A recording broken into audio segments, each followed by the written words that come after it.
제가 인터넷으로 우리 기독교인들이 좋아하는 성경 구절에 대한 자료를 한번 검색해 보았습니다. 1위부터 10위까지 이렇게 돼 있는 순차적인 자료는 제가 발견하지 못했더라고요. 대신에 기독교인들이 즐겨하는 성경 구절 20개의 자료는 발견하였습니다. 그 20개가 무엇이 있는가? 교회에 그래도 오래 다닌 분들이라면 많이 익히 들었던 구절이었습니다. 그 중에 몇 개를 소개하자면, 태초에 하나님이 천지를 창조하시니라. 하나님이 세상을 이처럼 사랑하사 독생자를 주셨으니 이는 저를 믿는 자마다 멸망치 않고 영생을 얻게 하려 하심이라. 여호와는 나의 목자시니 내가 부족함이 없으리로다. 아멘. 자, 그런데 제가 이러한 자료를 찾은 이유가 따로 있었습니다. 오늘 우리가 읽은 구절 중에 하나, 내게 능력 주시는 자 안에서 내가 모든 것을 할 수 있느니라. 이 구절이 즐겨 찾는 구절 10개 혹은 20개 안에 들어있을까 하는 마음이었습니다. 조금 전에 20개의 내게 능력 주시는 자, 이 구절이 있을까요? 없을까요? 네, 있을까요? 있습니다라는 말이 조금 더 제 귀에 들리는데 맞습니다. 예, 맞히신 분들은 끝나시고 제가 공짜로 식사를 교회 식당에서 대접해 드리겠습니다. 가셔서 맛있게 국수를 드시기 바랍니다. 있습니다. 있습니다. 내게 능력 주시는 자 안에서 내가 모든 것을 할 수 있느니라. 이 말씀은 참 많이들 좋아하기도 하고 또한 마음에 힘이 되는 말씀입니다. 약속의 말씀입니다. 그런데 오늘 우리의 본문 속에서 저는 이 13절보다 도리어 11절 자족의 단어, 자족의 개념을 더 말씀드리려 하고 어쩌면 이것이 전제가 되고 중요하지 않나라는 생각을 하게 됩니다. 자족이란 무엇일까요? 자족은 어떠한 외부의 상황과 환경과 상관없이 그 마음에 만족감을 갖는 것을 의미합니다. 내가 처한 상황이 기쁘든지 슬프든지 마음속에 감사합니다, 만족합니다 라는 생각을 갖게 되는 거죠. 오늘 우리가 읽은 본문의 10절에서 사도 바울은 빌립보 교인들에게 심히 기뻐한다라고 말을 합니다. 빌립보 교인들은 사도 바울을 사랑하고 아꼈습니다. 그래서 그 사도 바울이 빌립보 교인들을 생각할 때 얼마나 기쁜지 모른다라는 마음의 고백을 하는 것입니다. 그리고 이어서 그 교인들이 이 사도 바울의 선교에 후원을 한 것에 대한 감사를 표합니다. 이 감사의 표현 가운데에 내가 너희에게 물질이 없어서 후원을 요청하는 것이 아니다. 나는 궁핍하지 아니하다. 나는 자족하는 것을 배웠노라 라고 하시면서 11절과 12절에서 자족에 대한 자세한 설명을 하고 있습니다. 우리 본문 11절과 12절 말씀을 함께 봉독하겠습니다. 내가 궁핍함으로 말하는 것이 아니니라. 어떠한 형편에든지 나는 자족하기를 배웠노니 나는 비천에 처할 줄도 알고 풍부에 처할 줄도 알아. 모든 일 곧 배부름과 배고픔과 풍부와 궁핍에도 처할 줄 아는 일처의 비결을 배웠노라. 아멘. 자, 여기서 글씨가 조금 다른 색깔이 6단어가 있습니다. 근데 그 6단어가 2개씩 짝을 지어서 상반된 의미를 지닙니다. 비천 그리고 풍부, 서로 반대되는 개념이죠. 또한 배부름과 배고픔 역시 마찬가지입니다. 마지막 풍부와 궁핍도 그러합니다. 사도 바울은 풍요로움으로부터 시작해서 궁핍함에 있든지 어떠한 형편과 처지에도 내가 자족합니다, 감사합니다 라는 고백을 드리고 있는 것입니다. 우리가 살아가면서 모든 일이 잘 풀리고 문제가 없고 소위 꽃길을 걷는다 한다면 마음속에 감사합니다, 내가 만족합니다라는 고백을 드리게 될 것입니다. 하지만 그 반대의 경우 궁핍하고 배고프고 고난당하는 상황이 될 때 과연 우리는 자족합니다, 만족스럽습니다, 내가 감사합니다라는 고백을 할 수 있을까요? 사도 바울도 복음을 증거하다가 좋은 일, 기쁜 일만 당한 것은 아니었습니다. 그는 복음을 증거하는 가운데에 감옥에 갇히기도 했습니다. 심한 고문을 당하기도 했습니다. 자신의 눈이 안 보이는, 눈이 관련된 안과 질병을 당하여 너무나 고통스러웠습니다. 하나님, 이 병을 고쳐 주시옵소서라고 간절히 기도했지만 주님은 내 그 어려움이 바로 나의 주어진 은혜로다라고 말씀하시면서 그 기도의 소원을 들어주지 아니하였습니다. 이처럼 사도 바울은 마음속에 그리고 행위 속에 기쁨도 있었지만 어려움도 겪었던 것입니다. 그러나 그 어려움과 아픔 속에서도 내가 아버지 하나님께 자족하기를 배웠노라 라고 말씀하고 있는 것입니다. 그러기에 그 이어서 나오는 13절에 내가 능력 주시는 자 안에서 내가 모든 일을 할 수 있나이다 라고 자신 있게 간증을 하는 것입니다. 그 전에 내가 어떠한 상황이든지 나의 편함과 나의 자랑과 나의 행복만을 위하여 만족스럽다라고 한다면 감히 이러한 신앙의 고백을 드리지 못할 것입니다. 자족과 반대 개념은 아니지만 그 결을 달리하는 단어가 있는데 그것은 만족입니다. 만족이란 모자람이 없이 풍족한 상태를 뜻합니다. 우리 현대인들은 만족을 위하여 무던히도 애를 씁니다. 물질의 만족, 또 외모의 만족, 건강과 명예의 만족, 다른 사람들로부터 인정받고 싶은 만족의 욕구, 이러한 여러 가지 만족을 이루기 위하여 계속적으로 노력하는 모습이 우리 가운데 있습니다. 하지만 문제가 있습니다. 그것은 만족의 끝이 없다는 것입니다. 여러분 한번 생각을 해보시기 바랍니다. 여러분 여러 가지 생활 속에 마음속에 바람이 있었을 것입니다. 그 바람이 성립이 되고 또한 실천이 되었습니다. 하나님께서 들어주셨습니다. 만족감이 있습니다. 그러면 그것으로 그쳐졌나요? 아니었습니다. 하나를 얻으면 또다시 2개, 3개를 원하진 않았습니까? 2개, 3개를 참으로 은혜 가운데에 얻었습니다. 그러면 또다시 우리는 그 이상을 원하는 만족의 반복을 생각하게 됩니다.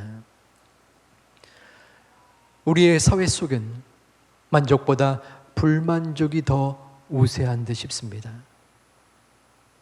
옆에서 볼 때 저 사람은 참 만족스럽게 살아가겠구나 하는 사람들에게도 물어보면 만족하지 못합니다 하는 말이 대부분입니다. 사람들은 만족과 불만족의 사이에서 어떻게 하서든 자신의 만족을 이루기 위하여 노력하는 계속적인 더 큰 만족을 추구합니다.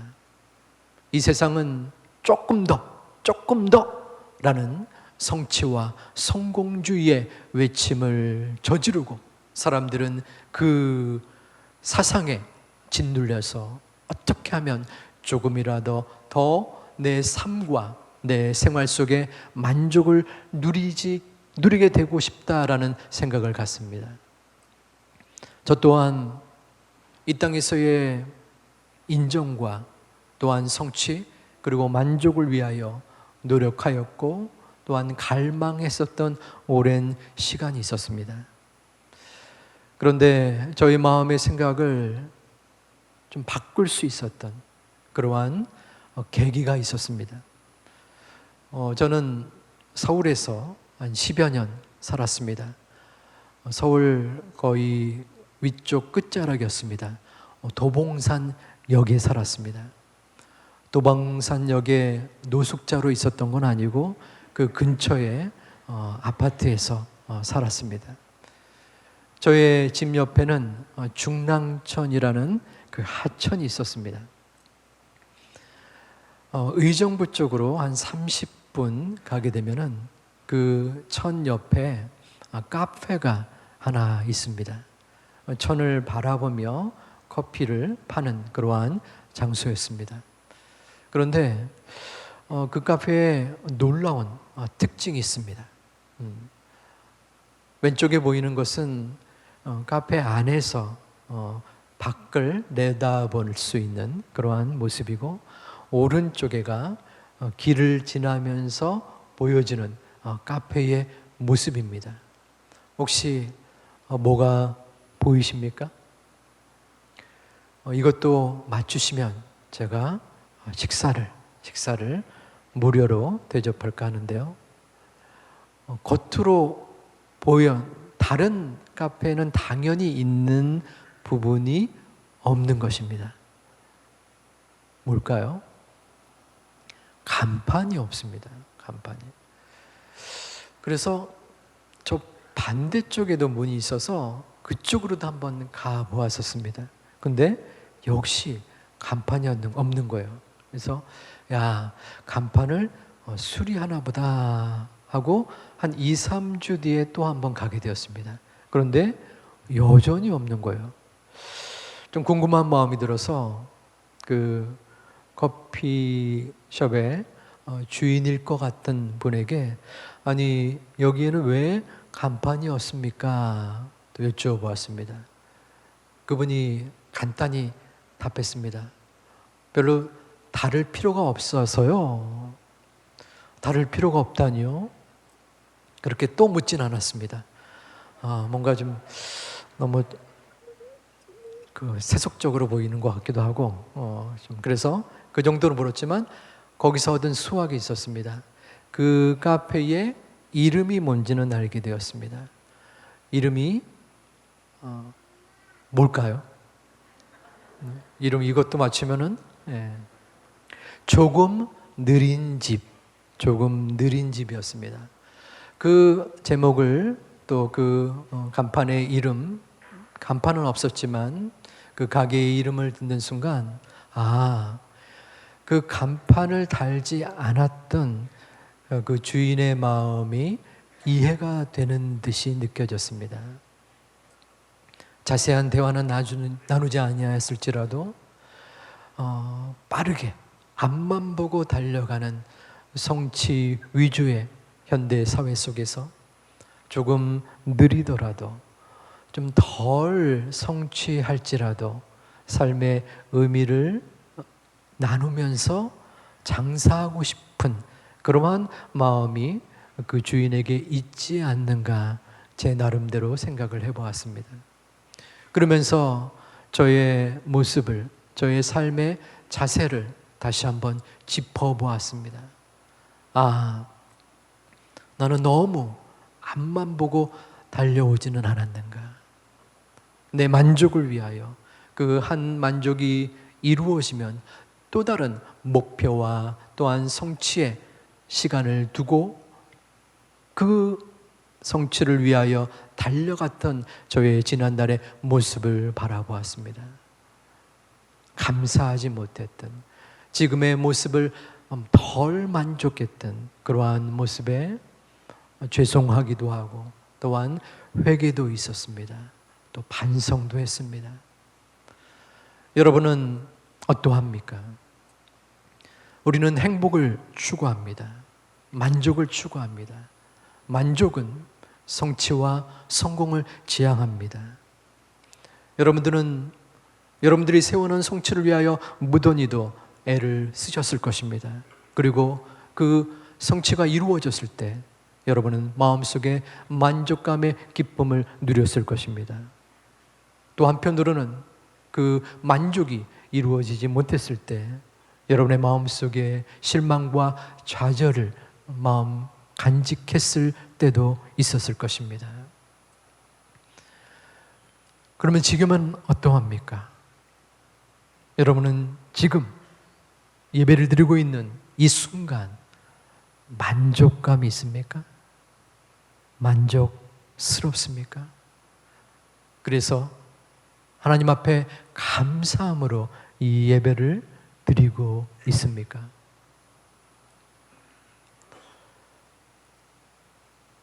하나님 앞에 우리의 자신의 모습을 되짚어 볼 필요가 있습니다. 물론 만족을 추구하는 우리의 모습이 결코 잘못된 것은 아닙니다. 지금 내 모습에 안주하는 것이 아니라 보장된 미래의 앞으로를 위해서 열심히 노력하는 것도 필요합니다. 하지만 우리의 모습을 다시 한번 질문해 보는 것입니다. 나는 내 삶 속에서 어떠한 만족을 가지고 있는가? 만족을 낳는 계속적인 만족을 추구하고 있지는 않는가? 누구를 위한 만족인가? 나의 이 마음 때문에 내 가족과 주변의 사람이 혹시 불편해 하지는 않는가? 우리가 만족을 추구하면 그 만족이 이루어지면 감사하고 기쁘지만 그러지 못할 때 우리의 마음속에는 걱정과 불안이 일어납니다. 그리고 그 또 다른 만족을 이루기 위하여 지속적으로 노력합니다.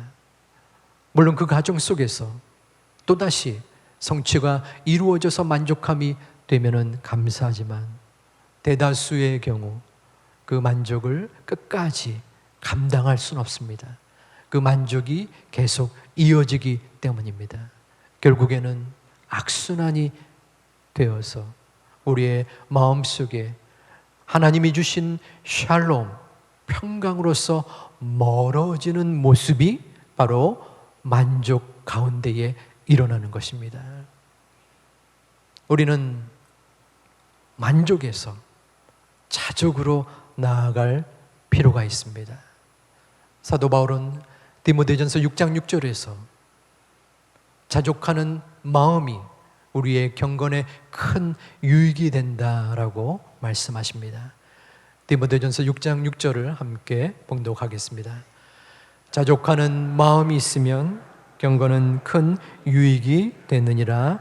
아멘. 공핍과 고난의 상황 속에서 나와 내 가족 속에 어려움이 생길지라도 자족하는 마음이 있다면 그 사람은 마음에 여유가 있습니다. 물론 무조건적으로 어려움이 닥쳐올지라도 자족해야 된다는 것은 아닙니다. 고난과 역경 속에서 아버지 하나님이 그 우리의 삶을 만져주시고 이끌어 주실 것을 믿기 때문에 자족할 수 있다는 것입니다. 자족의 사람은 돈이 많다고 해서 교만하지 않습니다. 자족하는 사람은 돈이 없다고 해서, 적다고 해서 마음속에 절망과 고통 속에 힘들어하지 않습니다. 왜냐하면 우리의 그 모습 가운데에 하나님께서 함께 하여 주시고, 하나님, 나의 나된 것은 하나님의 은혜임을 믿고 알기 때문입니다. 그러므로 사도 바울은 이 자족의 마음이 참으로 유익하다라고 말씀하고 있는 것입니다. 만족에서 우리는 벗어나서 만족을 뛰어넘어서 자족으로 나아가야 합니다. 만족을 추구하는 삶은 계속적인 만족을 향하게 됩니다. 나의 삶에 내 마음을 채우고 내 삶을 충족시키는 만족의 모습이 아니라 내 생활 속에 문제와 어려움의 상황이 도래하고 닥치는 그러한 어떠한 상황 속에서라도 주님 앞에 나아가 주님이 주시는 은혜의 모습을 바라보며 자족할 수 있는 하나님의 자녀들이 되시기를 주님의 이름으로 축원을 드립니다. 사도 바울은 당시에 헬라 문화가 지배했었던 스토아 학파라는 그러한 공동체를 이용하여 이 자족의 개념을 가져왔습니다. 그리고 그 개념을 가지고 좀 더 하나님의 말씀을 쉽게 설명하라고 노력합니다.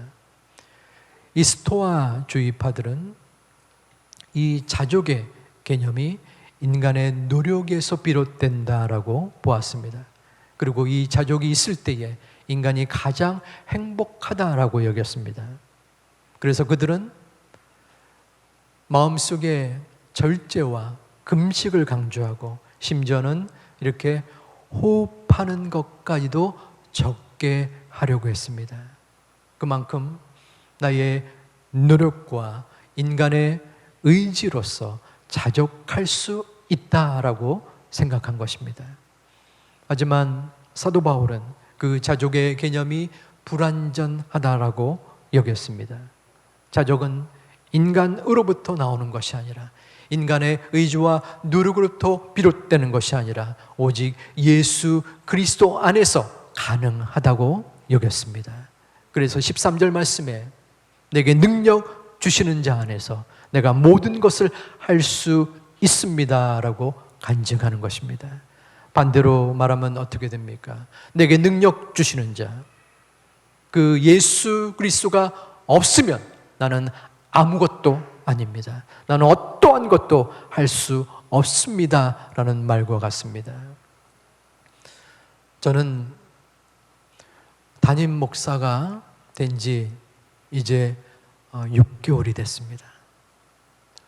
6년은 지난 것 같은 느낌인데요. 많은 성도님들을 배웠습니다.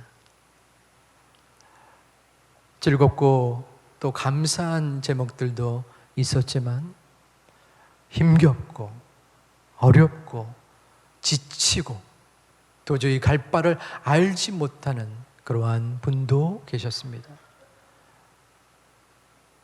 너무나 심령이 떨어져서 나락 가운데 빠져서 도저히 더 이상 뚫고 들어갈 자리조차 없어 보이는 분도 계셨습니다.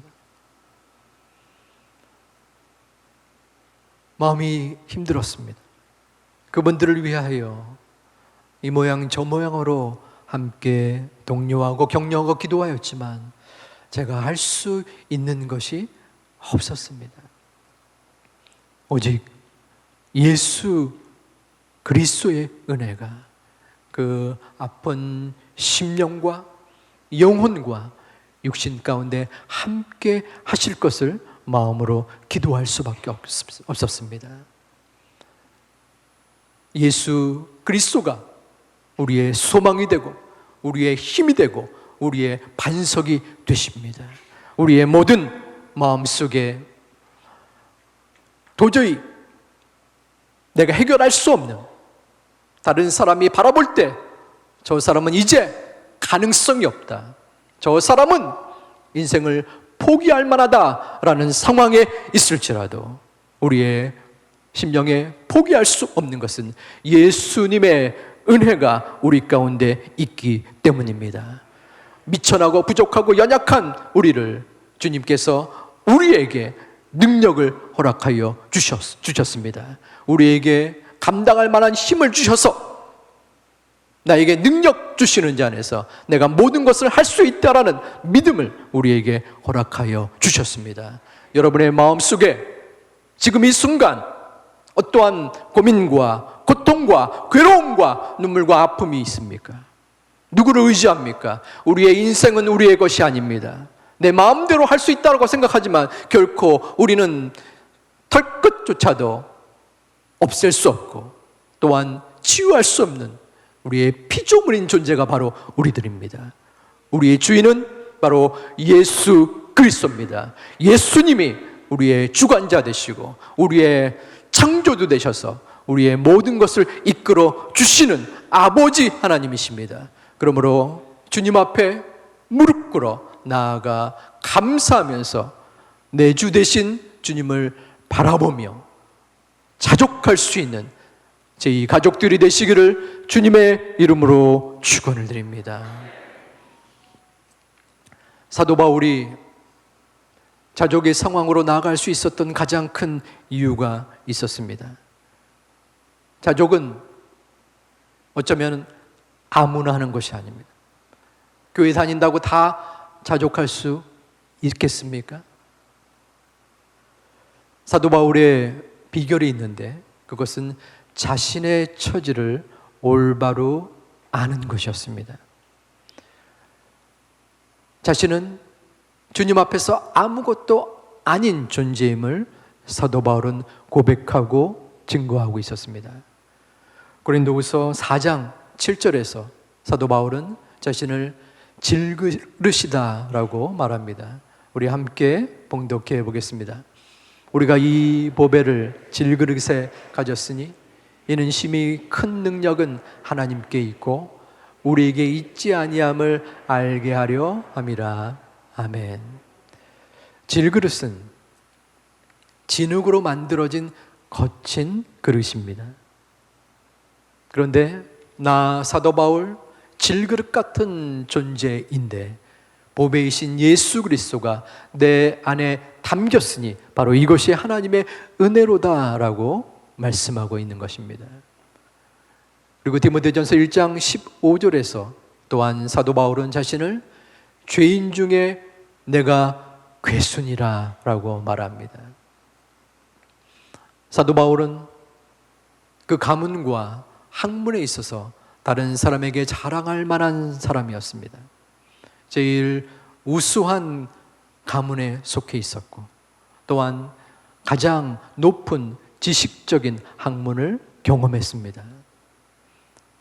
그런 그를 주님께서 특별하게 택하셔서 복음 전파의 선봉자가 되게 하셨고 초대교회를 이루는데 가장 큰 영향력을 가지게 했던 자가 사도 바울이었습니다.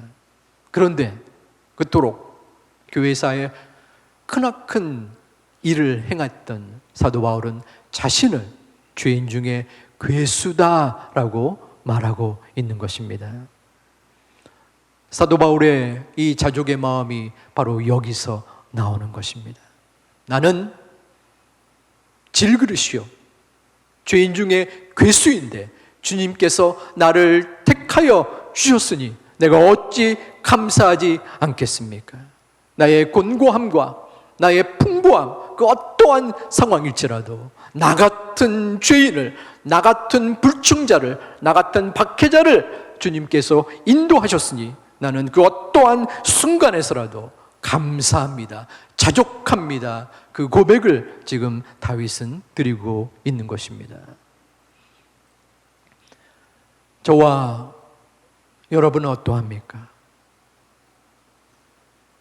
중충에서 드리는 성도님들, 또 영상으로 해외에서 각 한국에서 드리는 여러분의 지금 여러분을 향한 나의 가치, 나의 생각, 나를 바라보는 나의 모습은 어떠합니까? 우리는 그런즉 선줄로 생각하는 자들입니다. 이 세상은 나를 중심으로 돌아가고 내가 내 삶의 주인이다 라고 생각하는 이기적인 자들이 바로 우리들입니다. 그러므로 주님은 이 모습을 너무나 잘 아셔서 너희가 나를 따르려거든 자기를 부인하고 자기 십자가를 지고 따라올 것이다 라고 말씀하셨습니다. 우리는 우리의 교만함을 십자가에 매달아야 됩니다. 나는 괜찮은 사람이요, 나는 능력 있는 사람이다 라고 생각할 때 주님은 우리의 마음 속에, 우리의 중심 속에 찾아올 수 없습니다. 내가 앞서가고 내가 이루리라는 그러한 교만함이 있기 때문입니다. 주님은 연약하고 부족하고 쓸데없는 자라고 여기는 무릎 꿇어 겸손한 자를 사용하여 주시고 찾아와 주십니다. 그러므로 우리는 기도하지 않을 수 없습니다. 아버지 하나님, 제가 자족하는 사람이 되기를 소망합니다. 자족하는 사람이 되고 싶은데 먼저 자족의 마음이, 자족의 밑바탕이 있게 하여 주시옵소서.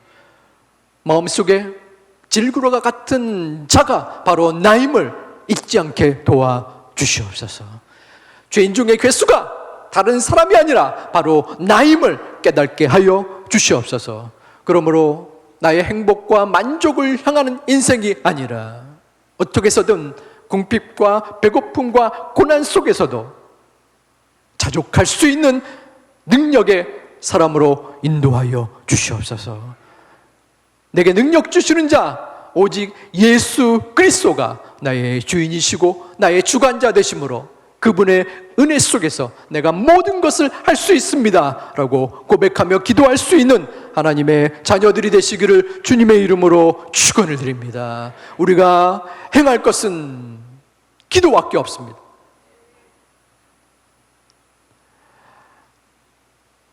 아무리 나를 겸손케 하려고 억눌러도 우리의 존재 자체는 겸손과는 거리가 먼 죄성을 가진 존재입니다.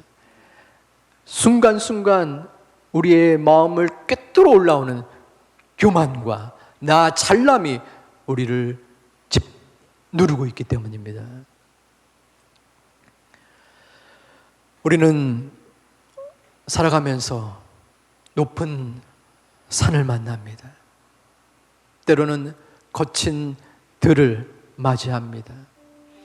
높은 산이, 거친 들이 우리를 힘겹게 만듭니다.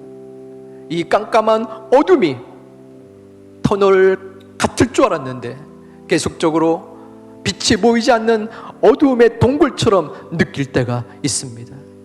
그럴 때 우리는 누구를 바라봐야 합니까? 무엇을 의지해야 합니까? 조막이나 궁궐이나 그 어떠한 나의 삶의 문제와 어려움이 닥칠지라도 주 예수를 모신다면 그 어디나 천국임을 믿고 바라볼 수 있는 하나님의 자녀들이 되시기를 주님의 이름으로 축원드립니다. 주 예수를 모신 곳이 그 어디나 천국입니다. 우리의 삶은, 우리의 생활은 그 문제가 내가 감당할 수 있는가 없는가 그것이 중요한 것이 아닙니다. 내가 주님을 의지하는가, 주님을 바라보는가, 주님이 나의 주권자인가, 주님이 나의 생명의 주관자인가, 그 믿음이 있느냐입니다.